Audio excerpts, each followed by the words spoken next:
지난주에 하나님을 아는 지식을 이야기하면서 예레미야 9장의 말씀을 통해서 하나님을 아는 것이 단순히 지식이 아니라 하나님과의 관계라는 것을 이야기 나누었었죠.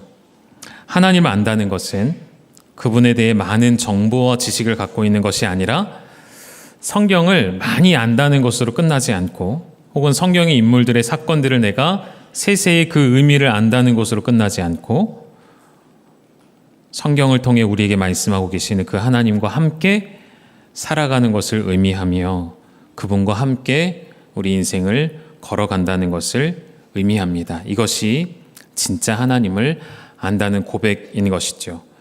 그럼 오늘은 그 관계 속에서, 하나님과의 관계 속에서 그 하나님에 대해 어떠한 분이신지 조금 더 깊이 들어가려고 하는데요.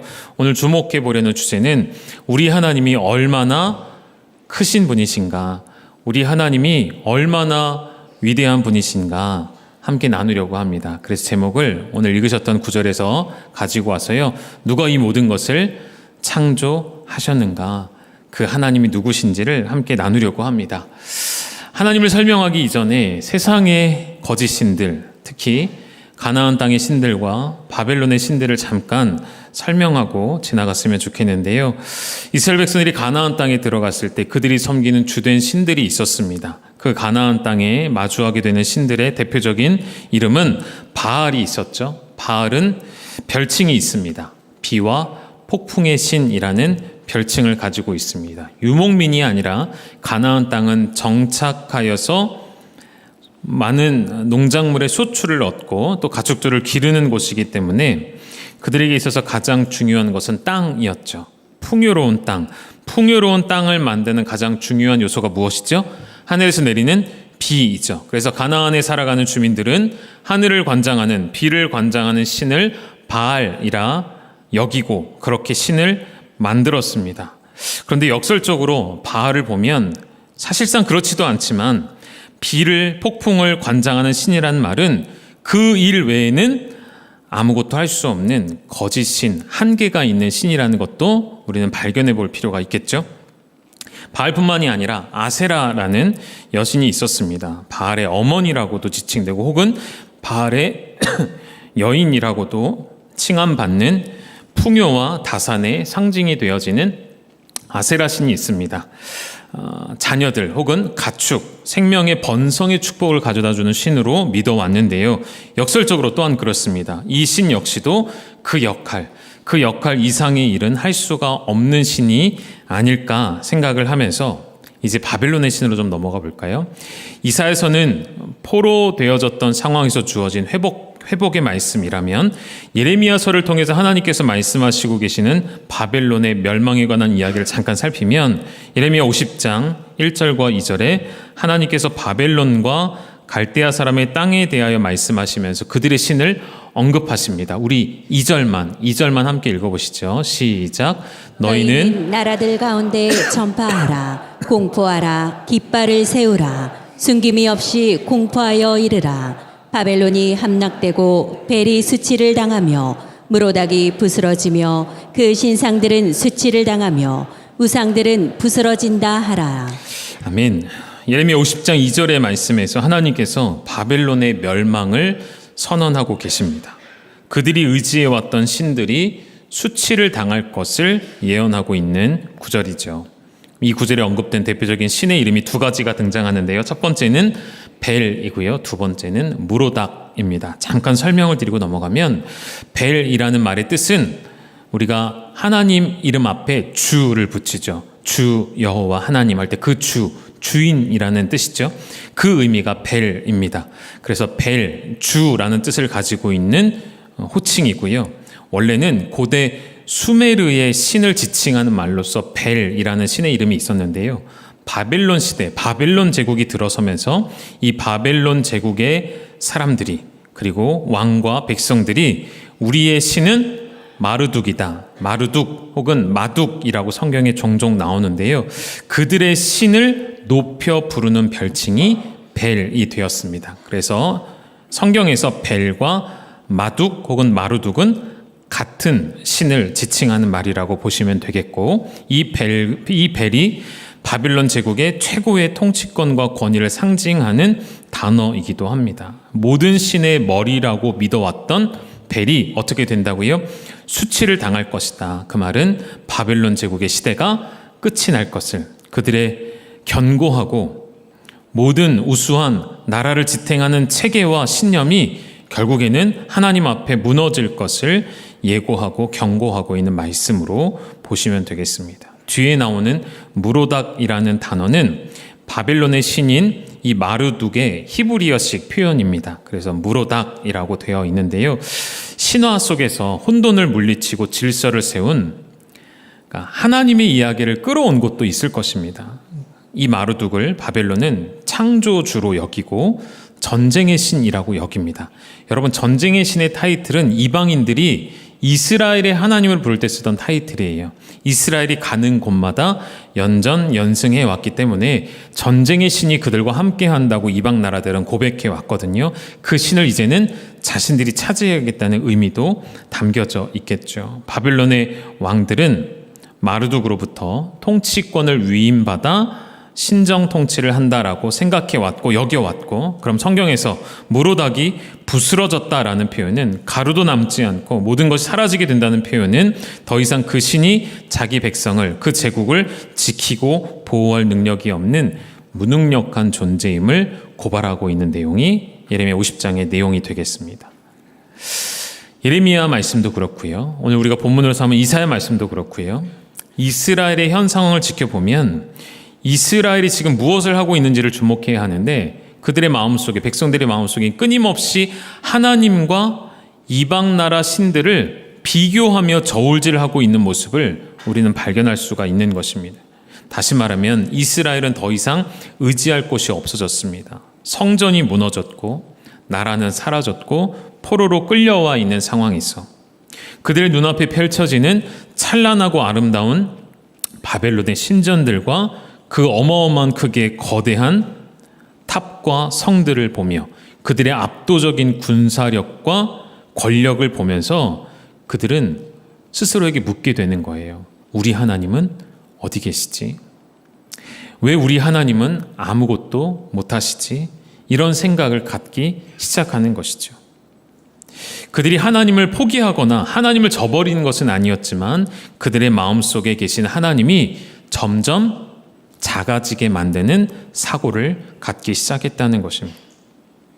그들은 무신론자는 아니었습니다. 여전히 포로기에도 하나님을 예배하고 절기를 지키려 애써왔고 자신의 자녀들에게는 하나님의 말씀을 끊임없이 가르쳐 왔을 것입니다. 다만 대신에 그들의 마음속에는 계속해서 무엇이 진행됐다고요? 우리가 섬겼던 하나님은 작은 하나님, 이방신들과 비교 대상이 되는 하나님으로 축소되고 있는 과정이었다는 것이죠. 하나님 계시긴 한데 우리의 상황까지 다 살피시지는 못하는 것 같구나. 하나님 우리의 간구를 다 들어주시지는 못하는 것 같구나. 여러분, 혹시 이런 마음이 우리 신앙에도 있지 않습니까? 여러분, 기도의 자리에 나오시고 예배의 자리에 나오시지만 하나님에 대한 기대가 사라지고 막연히 추상적으로 존재하는 관념론적인 신에게 예배하고 경배하고 혹 기도하고 있지는 않으십니까? 지난주 우리가 하나님 아는 지식을 온전히 깨달으셨다면 하나님을 관계 가운데서 누리셔야 하는데, 관계 가운데 살아계신 하나님이 아니시라 글로 경험하게 되는 하나님, 혹은 다른 사람이 이야기를 통해 듣게 되어지는 하나님, 어딘가 계시겠지 하는 그 하나님, 우리가 기도해도 응답될 수도 있고 되지 않을 수도 있어라는 막연한 기대와 소망으로 신앙생활하고 있는 우리의 바로 이 모습이 우리 안에 하나님의 모습을 작게 만드는 불신이 될 수 있다는 이야기입니다. 그러한 이스라엘에게, 그러한 우리에게 하나님이 오늘 뭐라고 말씀하셨다고요? 이사야 40장 26절 첫 부분만 보시면 너희는 눈을 높이 들라 라고 명령하십니다.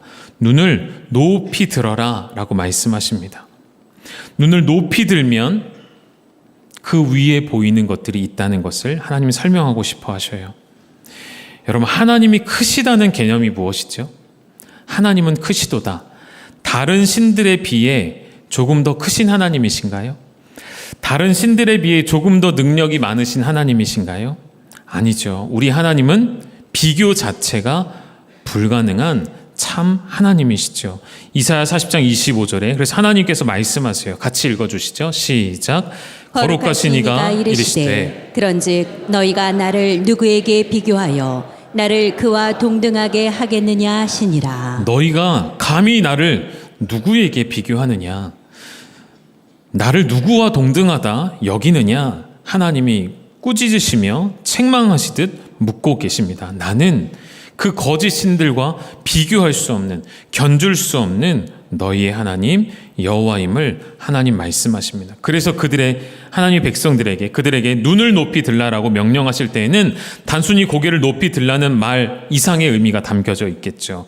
다시 새로운 관점으로 다시 보라는 것입니다. 나 외에는 다른 신들이 너희의 눈에 들어오지 않도록 나의 위대함과 나의 크심을, 나의 큼을 보여줄 테니, 그리고 하나님 말씀하시기를 이 세상 모든 만물들에 내가 그 모든 이름을 알고 부른다라고 말씀하세요. 우리가 다 셀 수 없는 것을 하나님은 빠짐없이 다 기억하시고 아신다라고 말씀하시는 그러한 크신 하나님이세요. 조금 더 우리가 비유로 설명을 해본다면, 여러분, 우리의 심장은 하루 종일 쉬지 않고 뜁니다. 오늘 하루만이 아니고 우리의 평생 살아온 동안 우리 심장은 계속 박동하며 뛰고 있죠. 여러분의 폐는 쉼 없이 숨을 쉬고 있습니다. 우리가 지금 가만히 앉아 있는 것 같지만 우리 호흡기관이 계속 공기를 들이마시고 내뱉는 일을 반복하고 있죠. 이 과정을 우리가 의식하지 않아도 자연스럽게 되어지는 일이죠. 그리고 우리는 이 과정을 과학적으로 설명해 내기도 어렵습니다. 다시 말하면 이 작은 몸뚱아리 하나도 우리는 완전하게 이해하지 못하는데 하나님은 어떤 분이실까요? 이 몸을 말씀으로 창조하시는 하나님이시죠. 어제 안수집사회에서 강원도를 다녀오셨습니다. 아마 바다를 보고 오셨을 텐데 그 바다를 바라보며 가슴이 뻥 뚫리고 감탄하며 시원함을 갖기는 하는데요. 인간의 한계는 어디까지죠? 바다의 그 가장 깊은 곳을 아직도 완벽하게 탐구해내지 못한 인간의 한계가 있죠. 우리가 발을 딛고 살아가는 이 지구라는 별, 이 지구라는 행성의 가장 깊은 곳도, 모든 것을 아직도 완전히 다 발견하지 못한 상태, 온 우주의 끝이 어디인지도 아직도 다 발견하지 못한 상태, 우리가 사는 이 세상을 조금만 멈추어서 분주하던 삶에서 멈추어 바라보면 많은 놀라운 사실들을 발견하게 되는 것 같아요. 산책을 하며 별이 보이실 겁니다. 별을 보면 우리 눈에 셀 수 있을 만큼의 별이 보이긴 해요. 그러나 그 별은 실제로 학자들의 말을 빌려오면 수천억 개의 은하가 존재하고 그 하나하나의 은하 속에도 수천억 개의 별이 존재한다고 학자들은 말을 합니다. 인간이 만든 가장 뛰어난 망원경을 가지고도 그 우주의 끝을 아직도 확인이 불가하다는 것이죠. 그런데 하나님 어떤 분이시라고요? 그 수많은 별들, 그 수요대로 그 만상을 하나하나 세시고 그 이름마저도 아시며 부르시는 하나님이심을 우리는 생각해야 합니다. 그 구절을, 그 내용을 가장 잘 설명하고 있는 표현이 이사야 40장이라고 저는 생각을 하는데요. 이사야 40장 12절의 말씀 같이 한번 읽어보실까요? 시작. 누가 손바닥으로 바닷물을 헤아렸으며 뼘으로 하늘을 쟀으며 땅의 티끌을 대에 담아 보았으며 접시 저울로 산들을 막대 저울로 언덕들을 달아보았으랴. 아멘. 하나님 어떤 분이시라고요? 저 바닷물을 손바닥으로 떠올리시며 헤아리실 수 있는 하나님, 당신의 손으로 하늘을 한 뼘으로 다 재시고도 남음이 있는 하나님, 땅의 모든 것이 티끌일 뿐인 하나님. 여러분, 그 하나님의 비교해 보니 우리는 어떤 존재입니까? 아무것도 아닌 존재인 것이죠. 우리는 지식으로 따지면 아주 조금, 인생에 있어서 아주 조금 지혜를 얻게 된 사람이에요. 그런데 그 지혜를 가지고 우리는 어떻게 행동하죠? 모든 것을 다 아는 것처럼 이야기하죠. 그러나 하나님은 정말 모든 것을 아시는 분이십니다.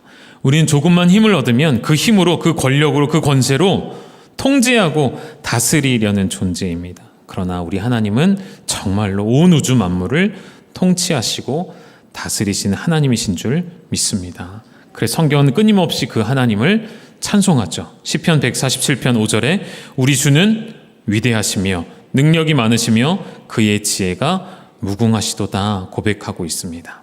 그럼 문제는 무엇이냐면 우리가 무지하다는 것 자체가 문제가 아니라 우리가 조금 알고 있는 그 지식으로 우리는 수많은 세상의 일들을 판단하고 평가하고 있다는 것이죠.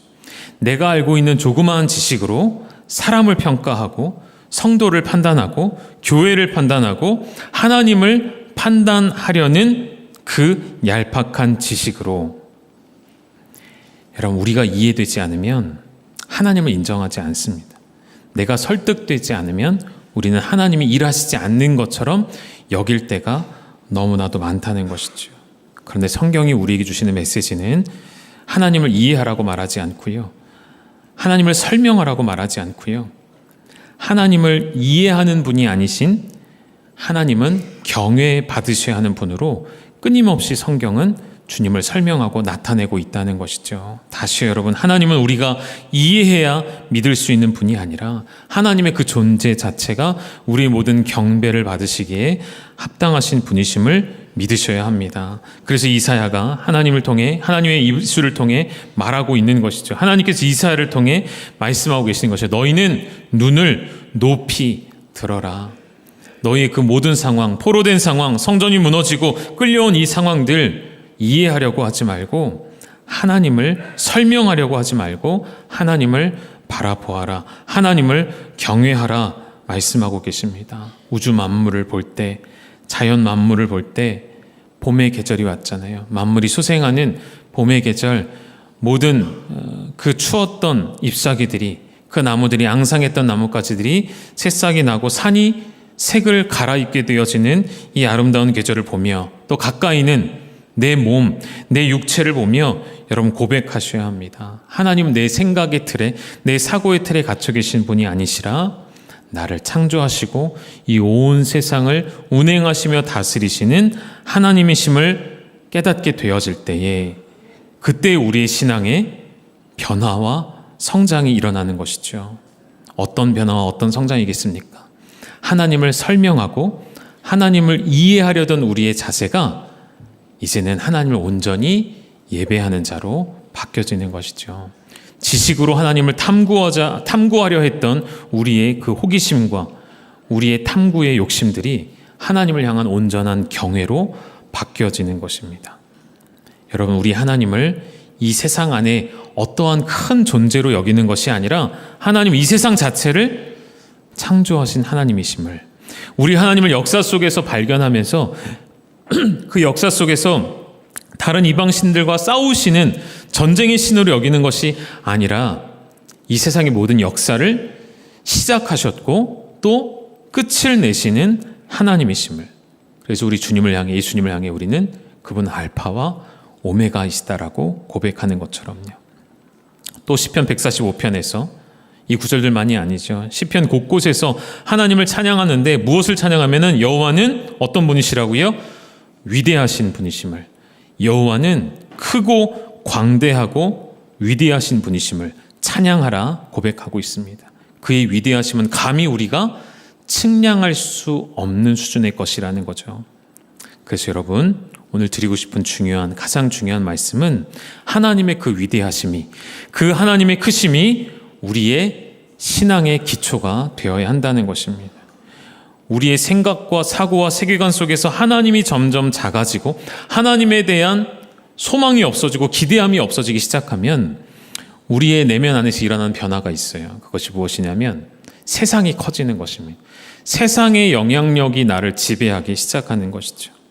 다시 하나님을 설명하는 구절 다시 한번 띄워드릴게요. 이사야 40장 12절, 손바닥으로 바닷물을 헤아리시며 뼘으로 하늘을 재시는 분이시며 또 땅의 티끌들을 되에 담아 보시는 하나님. 여러분, 우리가 그토록 중요하게 생각하고 우리에게 그토록 큰 문제가 되는, 두려워하는 이 세상의 모든 문제가 하나님께는 그저 티끌과 같은 일일 뿐이라는 것이죠. 그럼에도 여전히 우리에게 세상이 왜 가장 크게 다가올까요? 하나님보다 왜 세상이 크게 다가올까요? 우리의 바라보는 시점이 문제이기 때문입니다. 예를 들면 이렇게 좀 설명할 수 있을 것 같아요. 여러분, 요즘 발달한 스마트폰의 카메라 렌즈는 굉장히 뛰어나잖아요. 멀리 있는 것도 찍어도 선명하게 확대가 가능하더라고요. 멀리 있는 사물을 찍어서 확대하면 그게 그만큼 내게는 크게 보이겠죠? 이런 원리라고 볼 수가 있겠습니다. 세상의 문제들을 내가 크게 확대하고 있기 때문에, 다시 말하면 내가 그 일에 관심을 쏟고 에너지를 쏟고 나의 하루 종일 생각이 그곳에 가 있다면 그 세상은 나에게 너무나도 크게 다가올 것입니다. 캄캄한 방에 촛불을 하나 켜면 그 촛불이 갖는 영향력이 어마어마하겠죠. 온 방안을 밝게 비출 것입니다.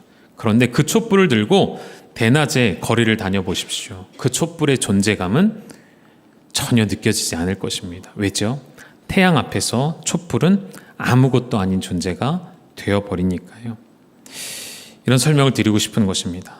아무리 크게 느껴질지라도 우리가 한 걸음 물러나 보게 되어지면 그것은 작은 것이 되어질 것입니다. 사물의 실제 크기가 커졌다 작아졌다 하는 것이 아니라, 여러분의 문제 자체가 커졌다 작아졌다 하는 것이 아니라 여러분의 시선이 달라지면, 내가 그 문제를 얼마나 확대해서 보는가, 아니면 한 걸음 물러나서 하늘 위에서 만물을 바라보시는 하나님의 눈으로 바라보는가, 여기에 우리의 문제의 해결이 달려 있다는 것이죠. 분명한 것은 내가 하나님을 작게 축소하기 시작하면 반드시 세상이 그 빈자리를 채우고 나에게 커질 것입니다. 문제는 점점 커지고 물질이 나에게 점점 크게 다가오고 사람이 크고 두렵게 느껴질 것입니다. 그러나 하나님의 크고 위대하심을 내가 인정하고 받아들이고 주목하기 시작하면, 그때에는 이 세상의 모든 만물들이 하나님이 창조하신 피조물의 자리로 돌아가게 될 것입니다. 다시 말하면 나에게 어떠한 영향력을 주고 있는 거짓된 신이 혹은 거짓된 악한 세력이 더 이상 나에게 영향력을 끼칠 수 없게 만드는 믿음의 시선으로 바뀌어져야 한다는 것이죠. 그래서 우리의 모든 문제의 해결은, 여러분의 인생에, 저의 인생의 모든 문제의 해결은 문제 자체가 없어지는 것이 아니라 하나님을 다시 크게 보는 일에 달려 있다는 것을 믿으시기를 축복합니다. 이사야 40장 22절, 하나님 이러한 분이시라 설명합니다. 같이 읽으실까요? 시작. 그는 땅이 궁창에 앉으시나니 땅에 사는 사람들은 메뚜기 같으니라. 그가 하늘을 차일같이 펴셨으며 거주할 천막같이 치셨고. 아멘. 하나님은 땅 위 궁창에, 하늘에 앉아 계시는 분이시고요. 하늘을 차일같이, 천막같이, 차일이라는 말은 휘장, 장막 이런 뜻입니다.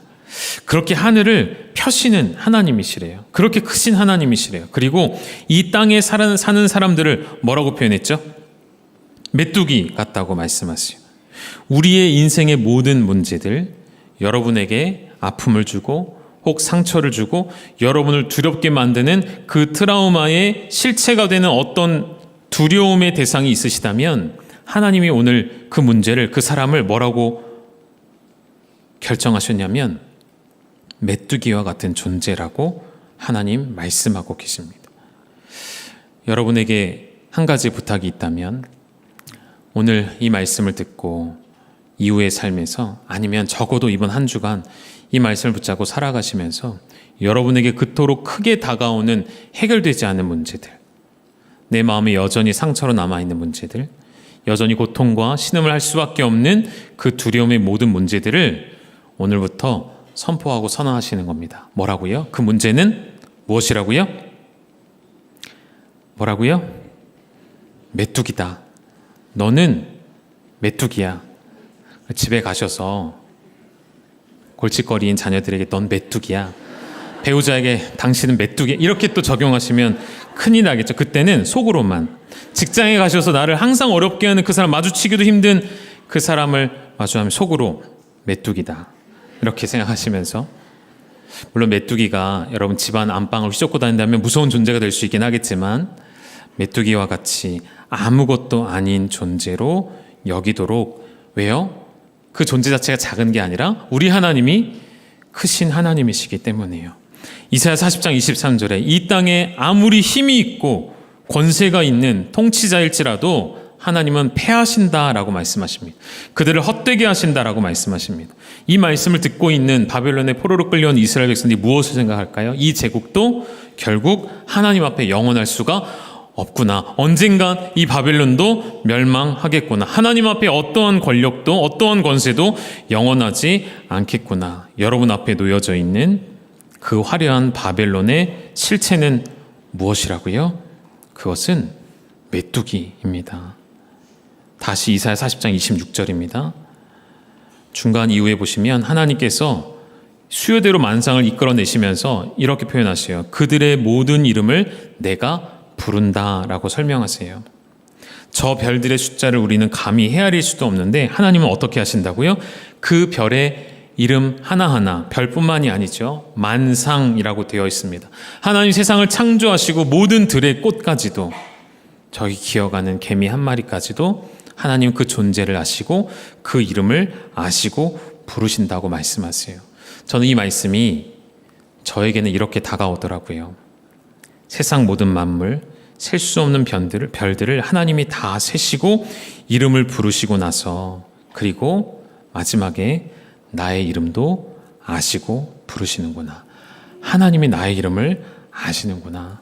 하나님이 나의 고통을 아시고 나의 자금을 아시고 나의 신음을 아시고 나의 눈물을 아시고 나의 소망과 나의 소원을 다 아시는 그분께서 내 이름을 부르시는구나. 그 하나님께서 여러분의 이름을 아십니다. 내 이름을 부르신 하나님 앞에 여전히 이스라엘은 이렇게 고백하고 있어요. 27절 띄워주실까요?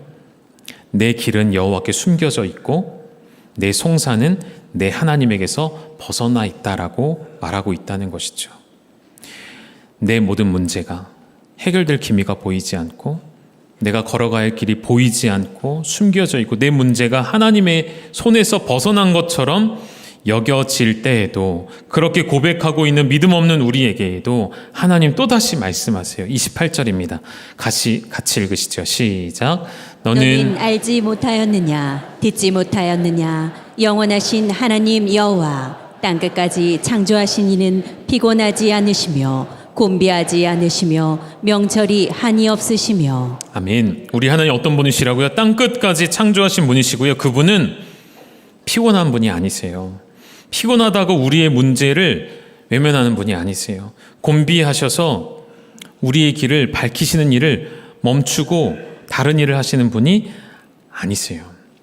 그 하나님께서 우리를 주목하시며 우리의 이름 한 사람 한 사람 이름을 부르시면서 우리에게 힘과 능력을 공급해 주시기를 약속하십니다. 마지막 구절이에요. 이사야 40장 29절부터 31절까지 우리 천천히 같이 읽으시죠. 시작. 피곤한 자에게는 능력을 주시며 무능한 자에게는 힘을 더하시나니 소년이라도 피곤하며 곤비하며 장정이라도 넘어지며 쓰러지되 오직 여호와를 앙망하는 자는 새 힘을 얻으리니 독수리가 날개치며 올라감 같을 것이요 다른 박질하여도 곤비하지 아니하겠고 걸어가도 피곤하지 아니하리로다. 아멘, 아멘. 피곤한 우리에게 능력을 주시고 무능력한 우리에게 하나님의 힘을 더하여 주시어서 우리로 하여금 다른 박질하여도 곤비하지 아니하겠고 계속 걸어가도 피곤치 않겠다 약속을 하십니다. 그러면서 아까 메뚜기에 이어서 동물이 하나 더, 생물이 하나 더 등장했습니다. 무엇이죠? 독수리입니다. 여러분 이 말씀 잘 아시잖아요. 여호와를 앙망하는 자에게 하나님 새 힘을 주시는데 어떤 힘이라고요? 독수리가 날개치며 올라감과 같은 힘. 독수리의 그 날갯짓 힘이 어마어마한 것을 우리가 알고 있는데요. 더 중요한 사실을 발견하여 여러분과 나누고 싶어요. 인간이 이 세상을 연구하고 자연 만물을 연구하다가 숨겨져 있는 비밀들을 발견할 때가 있습니다. 그 중에 하나가 독수리가 저 높은 창공을 쉽게 날아다니는 비결을 학자들이 발견했습니다. 그것은 무엇이냐면 독수리의 날개는 펼치면 어마어마하죠. 몇 미터에 이를 정도로 크잖아요. 그런 독수리가 계속 날갯짓을 하며 날아가지 않습니다. 독수리가 하늘로 올라갈 때에 필요한 것은 무엇이냐면 하나님께서 독수리라는 짐승에게 주신 특별한 능력 때문이래요. 그것이 무엇이냐면 이 땅의 지면의 공기가 뜨거워지면 공기가 위로 올라가잖아요. 그것을 상승기류라고 하죠. 독수리에게는 그 뜨거운 공기, 상승기류를 탐지할 수 있는 탁월함이 있대요. 높은 절벽에 있다가 뛰어내리죠. 날개를 펴고 상승기류를 타고 하늘로 올라갑니다. 그래서 날갯짓 몇 번이면 하늘 높이 올라가게 되어지고 상승기를 타고 올라가다가 또 다른 상승기를 발견하면 그쪽으로 옮겨 탄대요. 날갯짓 몇 번으로 그 길을 타고 더 올라간답니다. 그래서 우리가 눈으로 종종 볼 수 있는 하늘에 떠 있는 독수리의 모습은 날갯짓을 하는 모습이 아니라 하늘에서 날개를 편 채 가만히 있는 모습을 볼 수 있잖아요. 그것이 독수리가 하는 일입니다. 무엇이라고요? 날개를 펴고 바람에 몸을 맡기는 것이죠. 우리가 오늘도 우리 인생에 왜 지치고 곤비할까요? 날갯짓을 쉬지 않고 하고 있기 때문일 것입니다. 내 날개로 하늘을 날려고 애쓰고 있기 때문일 것입니다. 그런 우리에게 하나님이 오늘 뭐라고 말씀하셨죠? 여호와를 앙망하는 자는, 여호와를 기다리는 자는, 여호와를 바라보는 자는 하나님이 베푸시는 그 은혜, 상승기류라고 표현할까요? 하나님의 그 은혜의 상승기류에 자신의 몸을 내맡겨서 하나님의 능력으로 하늘을 나는 자라고 오늘 말씀해 주는 것이죠. 사랑하는 여러분, 문제는 하나님이 작으신 것이 아니라 우리의 시선이 여전히 이 땅의 수준, 이 땅의 낮은 곳에 위치해 있기 때문이에요. 이스라엘 백성들이 바벨론에서 벗어날 수 없는 이유, 그들의 눈을 아무리 들어도 그들의 시선의 끝은 바벨론의 아름답고 화려한 신전 그 이상을 볼 수가 없어요. 그 마르둑이라는 벨이라는 그 신상 너머를 볼 수가 없었기 때문에, 그래서 하나님 뭐라고 말씀하셨다고요? 너희 눈을 더 높이 들어라. 그 위에 계신, 그 궁창에 앉으신 하나님을 바라보라 말씀하십니다. 사랑하는 여러분, 오늘 여러분의 눈을 높이 드셨으면 좋겠습니다. 다시 보셨으면 좋겠습니다. 우리 하나님의 크심을, 우리 하나님의 위대하심을, 우리 하나님의 온 세상 우주 만물을 통치하고 계심을, 우리 하나님만이 모든 것을 알고 계심을, 우리 하나님만이 모든 것의 주가 되심을 고백하고 선포하는 믿음의 삶을 살아가시기를 주님의 이름으로 축원드립니다. 우리 같이 찬양 부르실까요? 우리 다 일어나셔서 우리 하나님의 위대하심을 찬양하시기를 원합니다.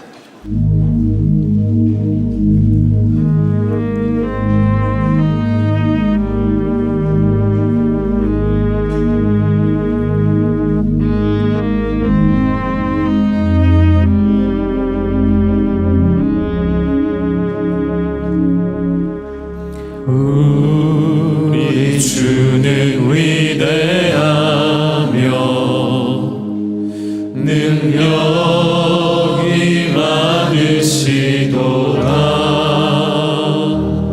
그의 지혜 무궁하며 인자는 영원하도다.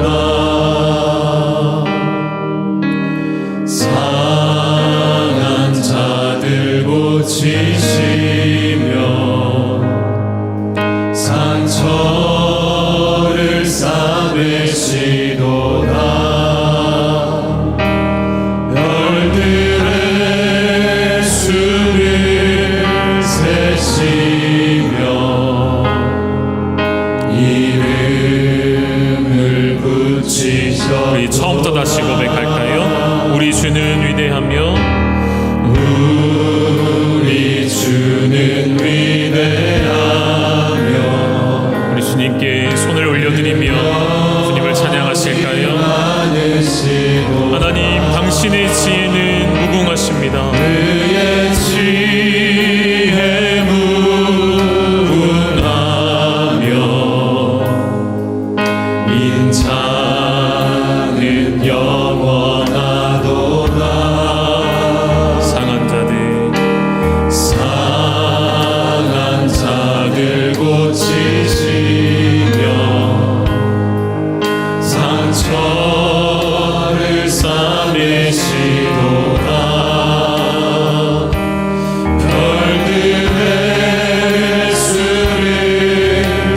계시며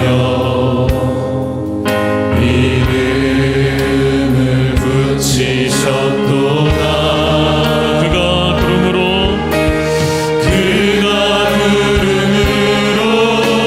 하늘을 덮으시며 땅을 위하여 이 준비하시니 그가 구름으로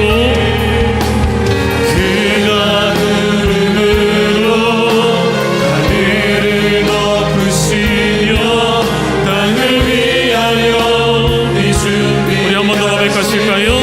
그가 구름으로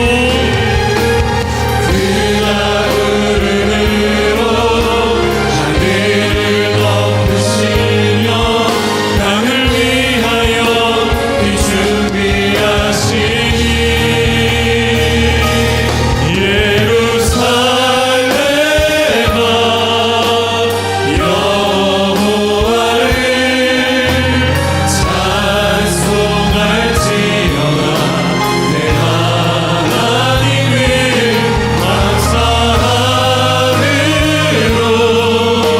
주 앞에 나가며 주 임재 앞에 다시 고백합니다. 예루살렘아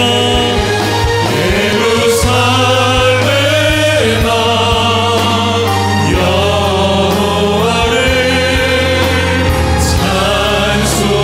찬송할지어다. 내 하나님을 감사함으로 그 앞에 나가며 주 임재. 우리 가슴에 손을 얹고 나 자신에게 선포할까요? 예루살렘아 예루살렘아 여호와를 찬송할지어다. 내 하나님을 감사함으로 그 앞에 나가며 주 임재 앞에 같이 한번 기도하실까요? 여러분의 어떤 문제가 아직도 바빌론과 같이 여러분을 두렵게 하며 여러분의 마음에 그토록 크게 자리 잡고 있습니까? 오늘 하나님 말씀하십니다. 그 모든 문제들이 우리의 인생의 모든 문제들이 메뚜기와 같다. 메뚜기와 같이 여기라. 하나님 말씀하십니다. 문제는 하나님이 작으신 것이 아니라 우리 시선이 높은 곳을 향하지 못하는 것이라 말씀드렸습니다. 이 시간 함께 기도할 때에 하나님 나의 믿음이 부족하여서 하나님 당신을 너무나도 작은 하나님으로 생각하고 살아왔음을 고백하고 인정합니다. 나의 시선이 여전히 문제에 묶여 있었음을 회개합니다. 이 시간 나의 눈을 들어주시어서 하나님의 그 크심과 하나님의 그 위엄과 하나님의 위대하심을 다시 보게 하시며 그 하나님을 신뢰하며 기대하며 소망함으로 살아가는 주의 백성 되게 하여 주시옵소서. 우리 이러한 믿음의 고백으로 다 함께 주 이름 외치고 동성으로 기도하시겠습니다. 주여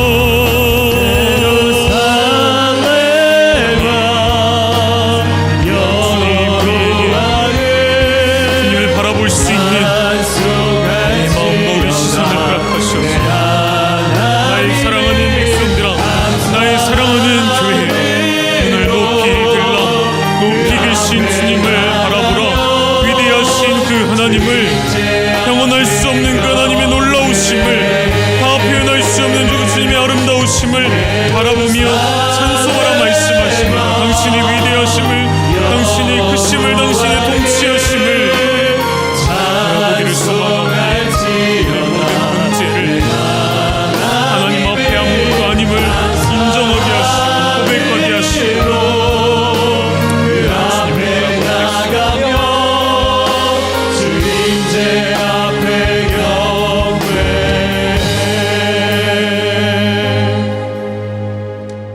여호와를 왕망하는 자는 독수리 날개치며 올라간 같을 것이요 이제도 우리 주 예수 그리스도의 놀라우신 은혜와 하나님의 극진하신 사랑, 성령님의 함께하심과 인도하심과 역사심이 이제는 우리의 눈을 높이 들어 하나님의 모든 역사를 보며 하나님의 모든 일들을 알며 세상의 어떤 것도 두렵지 않고 믿음으로 주 앞에 다름질치기를 소망하는 열방의 모든 가족들 위해 하나님의 놀라운 은혜와 축복이 이제로부터 영원토록